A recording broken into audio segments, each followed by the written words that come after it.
over the past few years, basically, workers have been increasingly screwed under the economy. And, you know, despite all of the, nonsense put out by the corporate media and by the Democrats about how this economy is the best in history or whatever the fuck, or, they're, oh, we recovered from COVID. Everybody pretty much knows that they are worse off now than they used to be.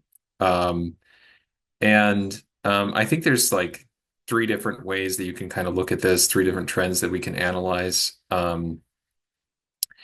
And yeah, the first one that I want to talk about is a financial crisis, which has been brewing for a while. And right now it seems under wraps, but it's not clear if it's going to stay that way.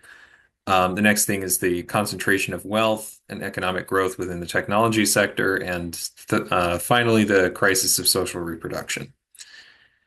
Um, so there was a financial crisis, which I think started with Silicon Valley Bank going under a few years ago.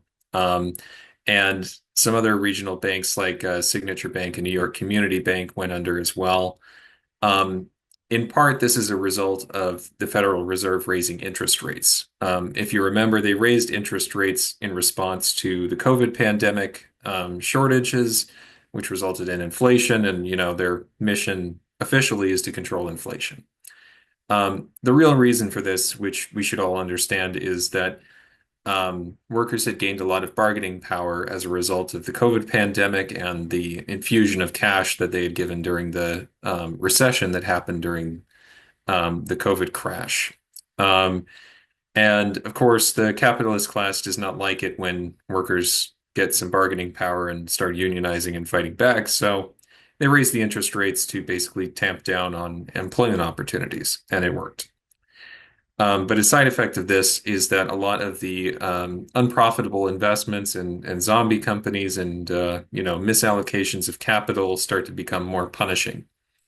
So as a result of this, a lot of startups which were unprofitable in Silicon Valley had to start basically pulling money from their deposits rather than getting more and more money from investors, which then led to Silicon Valley Bank going under.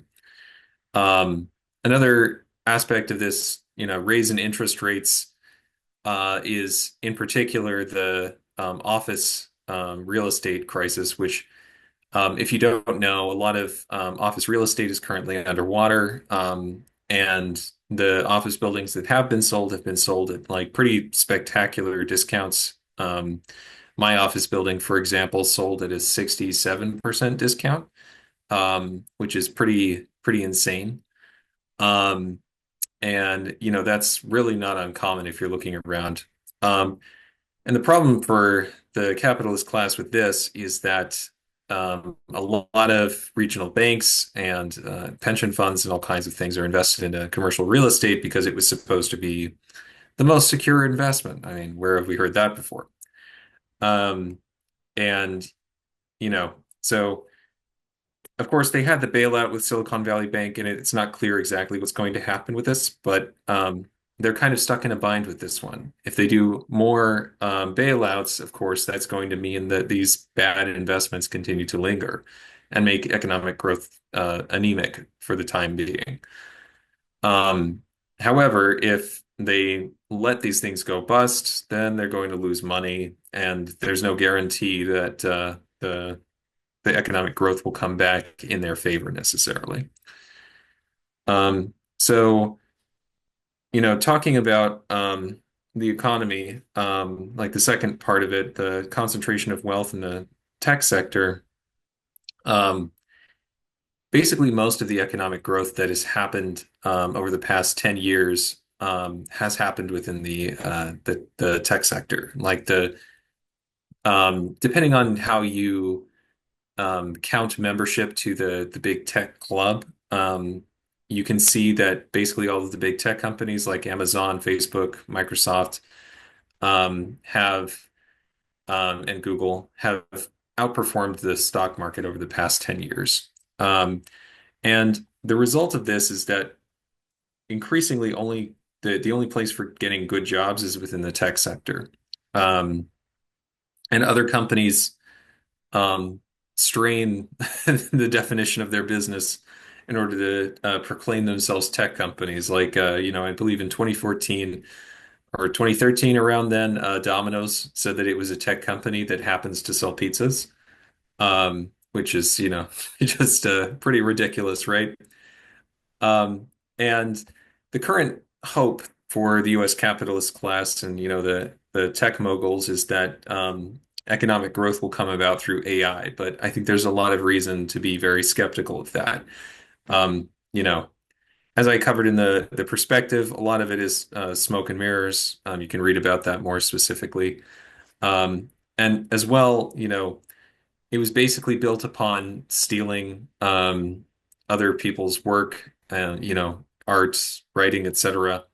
And as those things become more and more tamped down or hidden behind paywalls, developing AI is going to be more and more expensive.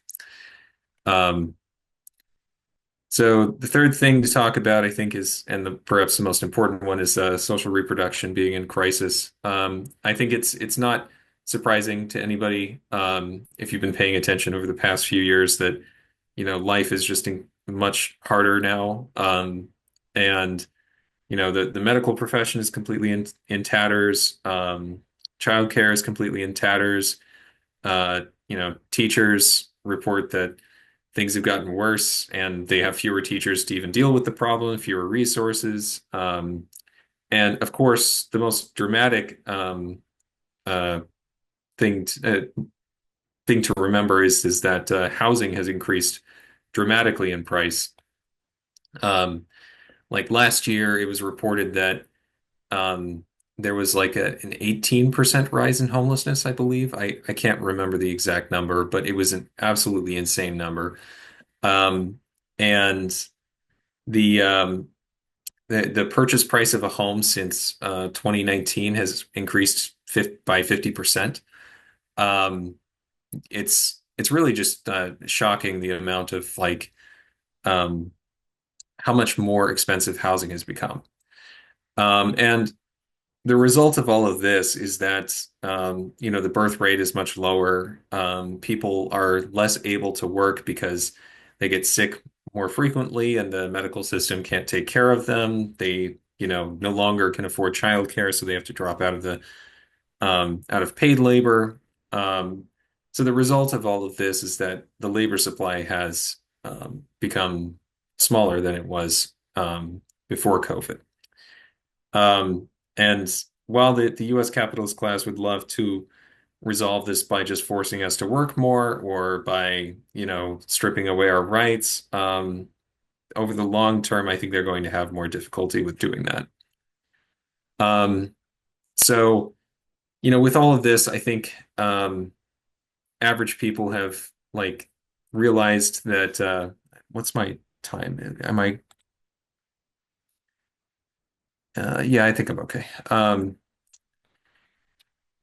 So the result of this is that there's been an increase in militancy. It has moderated a little bit with the increase in interest rates, of course. But I think in the long run, people are seeing that things are getting worse and that our leadership really has no solutions. Um, and reformist economic thought has really resurfaced. So I think that we need to be clear with ourselves, especially, and with others, that there's no way for us to reform the system into some kind of humane system that's going to work in the long run. There are things we can fight for, but it's going to take a fight. There's no kind of nice capitalism, unfortunately. Um, so things are going to be difficult, but I think we've got a real opportunity. We just have to seize it. Thanks. So when we're talking about the new Trump era, if we have to look in order to understand, we need to look back a few years. So neoliberalism came in the mid 70s as a response to competition from Germany, Japan, and other places in the US. And it was also a response to the opportunity that the ruling class of the United States felt that it had because labor organization had declined in terms of percentage of the workforce and in strength. So it was able to put in the boot. It was able to privatize, deregulate, um, taxes on the rich, et cetera, et cetera. But this neoliberal change also changed the dynamics within the ruling class. When they deregulated, um, what what basically happened is the ruling class became more individualistic and less, if you will, class conscious in their own view. It used to be that politics stopped at the water's edge. That was the slogan. In other words, the Democrats and Republicans had the same foreign policy. However, we've seen recently that this has changed. Um, the Marx called the capitalist class a band of hostile brothers, and under neoliberalism, they became more hostile to each other and less brotherly. Signs of this, if you look at how Nixon was handled compared to how Trump was handled. Richard Nixon went out, attacked the Democratic Party. He burglarized their headquarters. He hid evidence. He did some things that even bourgeois legal scholars thought was unconstitutional and bad and so forth. So what happened? The ruling class united, Democrats and Republicans, and forced him out of office. Trump, on the other hand, fomented an actual insurrection against the transfer of power. And what happened to him? He got reelected. In other words, the ruling class was so divided it could not control Trump. So this is just a sign of of the shift and the breakup in the consensus among the ruling class. Different wings of the ruling class include both foreign policy and policies around oppression.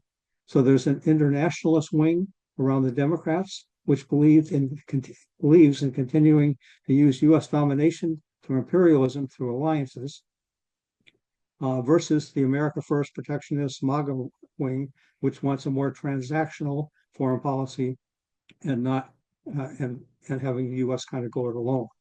Also, there are differences on whether to gradually increase oppression, as has been the case over the last several decades, or to ramp it up rapidly. Mostly the smaller capitalists are under more pressure to rapidly increase oppression so as to increase exploitation. But the divisions don't end there. Even within MAGA, there's Bannon versus Musk. People seeing the debate over immigration of skilled workers to the United States. Within the Congress, there's a section of the Republican Party who's defied Trump on the debt issue, said that they would not vote for a debt increase, which Trump wanted, about 40 of them. The result of this is that there are all sorts of crisscrossing divisions within the ruling class. And the Democratic Party, being the quote responsible party for capitalism as a whole, will tend to accommodate to the Republican Party to keep the government running. And we've already seen this shift to the right by the Democrats on the issue of immigration and the campaign of Harris and so forth. They promoted a really horrible immigration bill, which would have gutted any form of amnesty and so forth. The ruling class is not united. So we're entering a period of right-wing dominance at the top in the government under Trump, a repressive period, but at the top, but not fascism. We need to keep that in mind. Because of these divisions, Trump will not get through all that he wants. We are facing a period of volatility. There'll be shifts in political climate as the ruling class fights within itself and as people fight back against Trump. The continuing economic crisis that Kendall explained will be a backdrop to all of this. We need to be prepared for rapid shifts. For example, the airport protests that took place in Trump's first term, things like that developing. In terms of mass politics, the ruling class polarization at the top has increased polarization at the base as well. The conditions that furthered this polarization are noted by Kendall: crisis in housing, healthcare, education, childcare, and therefore a downward pressure on living standards for the working class and even sections of the middle class. Life expectancy has come under pressure, has gone down in some years. The concentration of wealth, which has been promoted by both parties, has also exacerbated this sense because people see that their conditions are going down, but the ruling class is concentrating more and more and more wealth. There has been a rise in left-wing since 2008 and before, since the crisis. And there's also, of course, been a rise in right-wing organization as petty bourgeois elements try to maintain their status and their economic position. However, I think there has been too much pessimism among liberals and the left, generally overall, about where people are at politically. Generally speaking, opinion has moved to the left in the society. A recent exception to this is on the immigration issue, when both parties hammered away and there has been a shift to right in popular attitudes about immigration, although this may be temporary. But one thing that we need to note is that more people are open to Marxism. Thousands and even tens of thousands of people are now looking for an alternative and are open to Marxism. The result is that people have said that that the society is going in the wrong direction. And they've shown this by rejecting incumbents. Every incumbent party has been rejected since 2012. MAGA, which comes out of this petty bourgeois right-wing element, is disgusting but not fascist, though it breeds fascism within it, and there are fascist groups within it. And we need to confront the right wing in a united front way. But what we're facing here, I believe, is a period of radicalization. It's a milder version of what Lenin talked about when he said a revolutionary crisis is when the ruling class can no longer rule in the old way, and the oppressed classes are no longer willing to be ruled in the old way. The crisis at the top is not as deep as in a revolutionary crisis, but it is there. The divisions are there. And the crisis at the bottom is radicalizing more people, although a majority has not decided that they are no longer willing to live in the old way. But we are heading in a period of radicalization. In terms of fighting back against Trump, we need to understand the low level of organization on the left and start where we are. We should not put forward grand proclamations as some on the left do for a labor party, for a general strike, for a large coalition. Instead, we need to join and build protests and take initiative where they're appropriate. We take a united front, not a popular front approach. We strongly oppose the Democratic Party while working with rank and file Democrats on issues. We call out the Democratic Party attempts to corral the movements into ruling class politics. The Democratic Party has laid the basis for Trump, for genocide, for immigrant bashing, etc. In these movements, we oppose class reductionism and separatism. We argue for combining the fight against exploitation and oppression. But our key and unique contribution is to build cadre. And also, I would argue, to convince other people around us who are close to us politically that their purpose, their main contribution should also be to build cadre. We need to win the battle against spontaneism on the left. And cadre requires Marxist education and experience in applying Marxist ideas in labor and social movements. A key role in this having good meetings and study groups, as Jason will discuss next. Building a revolutionary alternative is possible today with the shift to the left in the population and necessary. Protest and struggle are vital. We should build them and support them. However, they are not enough. Our unique goal is clarifying revolutionary politics and building revolutionary organization to influence the struggles today and to build towards a revolutionary socialist vanguard party. Thanks.